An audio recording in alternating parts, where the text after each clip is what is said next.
अगले साल अमेरिका में प्रेसिडेंसी के इलेक्शन होने जा रहे हैं।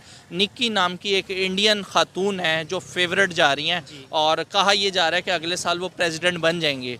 आपको क्या लगता है कि इस टाइम टॉप पोजीशन जितनी भी हैं वो इंडियंस ही? पॉलिटिक्स है ना, इसमें बहुत ही देर है। आई रियली विश कि वो बन पाए जिसका आप नाम ले रहे हैं निक्की जी, लेकिन आई डोंट थिंक सो, क्योंकि पॉलिटिक्स है और ऊपर से एस्टैब्लिशमेंट होती है हर मुल्क की।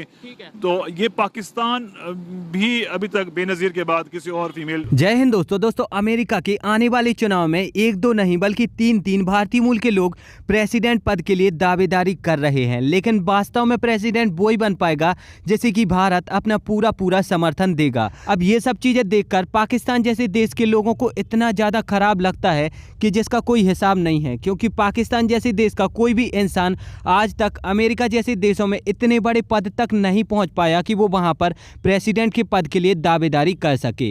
इवेंचुअली ये जो पॉलिटिक्स है ना, इसमें बहुत ही देर है। आई रियली विश कि वो बन पाए जिसका आप नाम ले रहे हैं निक्की जी, लेकिन आई डोंट थिंक सो, क्योंकि पॉलिटिक्स है और ऊपर से एस्टैब्लिशमेंट होती है हर मुल्क की। तो ये पाकिस्तान भी अभी तक बेनजीर के बाद किसी और फीमेल। लेकिन मैं आपको बता दूं कि वो एक स्टेट की पहले गवर्नर रह चुकी हैं, मतलब ओहो, गवर्नर यूके में भी यूएसए में बहुत अच्छी डेजिग्नेशंस पे हैं, गवर्नर हैं, एडमिनिस्ट्रेशंस हैं, मेयर्स हैं। वाइस प्रेसिडेंट इस टाइम जो हैं वो भी एक खातून ही हैं, वो भी एक कमला हैरिस उनका नाम है, वो भी इंडियन ओरिजिन है, जो यूएस की वाइस प्रेसिडेंट है। मेरी बात सुने, हमेशा जो इलीट और टॉप पोजीशन होती है वो कभी बंदी को नहीं मिलती किसी मुल्क में, चाहे यूके में यूएसए में हो।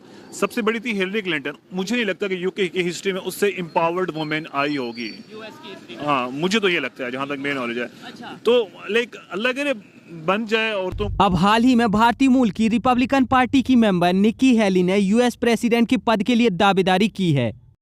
निक्की हेली इससे पहले 2 बार साउथ कैरोलिना की गवर्नर बन चुकी हैं। हालांकि निक्की हेली की जो प्रेसिडेंट बनने की दावेदारी है वो यहां पर कैंसिल भी हो सकती है, क्योंकि रिपब्लिकन पार्टी के जो सबसे सीनियर नेता हैं डोनाल्ड ट्रंप, उनकी पॉपुलैरिटी निक्की के मुकाबले काफी ज्यादा है। वहीं अमेरिका के लेखक और विश्लेषक स्टीफन की माने तो अगर डोनाल्ड ट्रंप एक बार फिर से प्रेसिडेंट बन जाते हैं तो निक्की हेली रिपब्लिकन पार्टी के द्वारा यूएस की वाइस प्रेसिडेंट बन जाएंगी, क्योंकि निक्की हेली और जो डोनाल्ड ट्रंप हैं वो दोनों एक ही पार्टी के मेंबर हैं।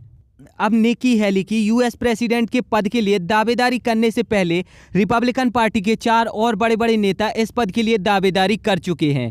तो अब यहाँ पर निक्की हेली के लिए यूएस का प्रेसिडेंट बनना और भी ज्यादा मुश्किल हो जाता है, क्योंकि वो निक्की के सीनियर हैं। निक्की हेली कई बार भारत विजिट कर चुकी हैं और इनका जन्म अमेरिका में हुआ था। निक्की हेली का संबंध पंजाब के अमृतसर के एक सिख परिवार से था, जो कि बाद में अमेरिका चला गया और पूर्णतः अमेरिकन बन गया।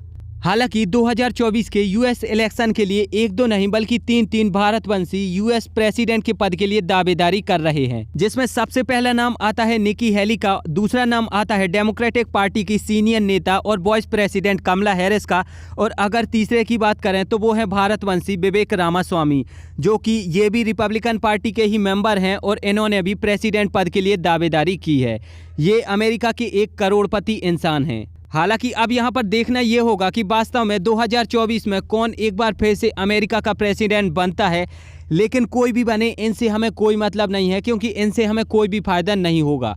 वास्तव में हमें तो ये देखना है कि 2024 में भारत का प्राइम मिनिस्टर एक बार फिर से कौन व्यक्ति नहीं बन पाएगा, क्योंकि ये तो हम सब जानते ही हैं कि 2024 में एक बार फिर से मोदी सरकार आने वाली है। हालांकि अब इस सब पर आपका क्या कहना है आप मुझे नीचे कमेंट में जरूर बताइए, एंड वीडियो अगर अच्छी लगी है तो चैनल को सब्सक्राइब करके बेल आइकन जरूर दबाइए।